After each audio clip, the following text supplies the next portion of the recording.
আর একটা লাস্টত একটা আমি কথা কম যে বর্তমান পশ্চিমবঙ্গের মধ্যে শ্রমিক ভট্টাচার্যের যে কথাবার্তাগুলি যে বিচিত্রা এই হিসেবে যদি বিজেপি পার্টিটা চলে তাহলে কিন্তু আমরা মুসলিম হওয়ার পরেও ওপেনলি বিজেপি করতে মনে হয় না তেমন সমস্যা আছে।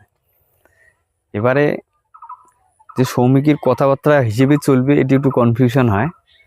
তো সৌমিকের মতো যদি আর 2-3 জন যদি নেতা যদি খাড়া হলে ইয়ের রাজ্য লেভেলে তাহলে একটু ভরসা পাওয়া যেত আর ওপেনলি বিজেপিটা করা যেত।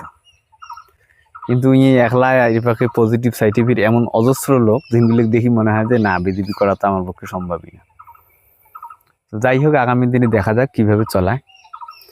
যদি অবস্থার পরিবর্তন, মানসিকতার পরিবর্তন যদি হয় তো আমরাও বিজেপি করার মনে কোনো অসুবিধে নেই। আর যদি না হয় তাহলে ফির বিরোধীর জন্ম হবে। নতুন জেনারেশনের বিরোধী মনে হয় আমরাই হব। আর একটা লাস্টত একটা আমি কথা কম যে বর্তমান পশ্চিমবঙ্গের মধ্যে শ্রমিক ভট্টাচার্যের যে কথাবার্তাগুলি যে বিচিত্রা এই হিসেবে যদি বিজেপি পার্টিটা চলে তাহলে কিন্তু আমরা মুসলিম হওয়ার পরেও ওপেনলি বিজেপি করতে মনে হয় না তেমন সমস্যা আছে। এবারে যে সৌমিকের কথাবার্তা হিসেবে চলবে এটি একটু কনফিউশন হয়।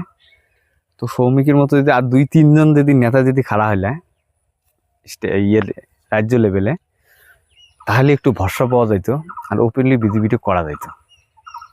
কিন্তু একলা এর পক্ষে পজিটিভ সাইটিফিক এমন অজস্র লোক যেগুলো দেখি মনে হয় যে না বিজেপি করা তো আমার পক্ষে সম্ভবই না। তো যাই হোক, আগামী দিনে দেখা যাক কিভাবে চলায়।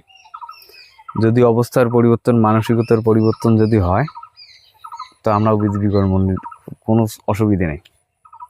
আর যদি না হয় তাহলে ফির বিরোধীর জন্ম হবে। নতুন জেনারেশনের বিরোধী মনে হয় আমরাই হব।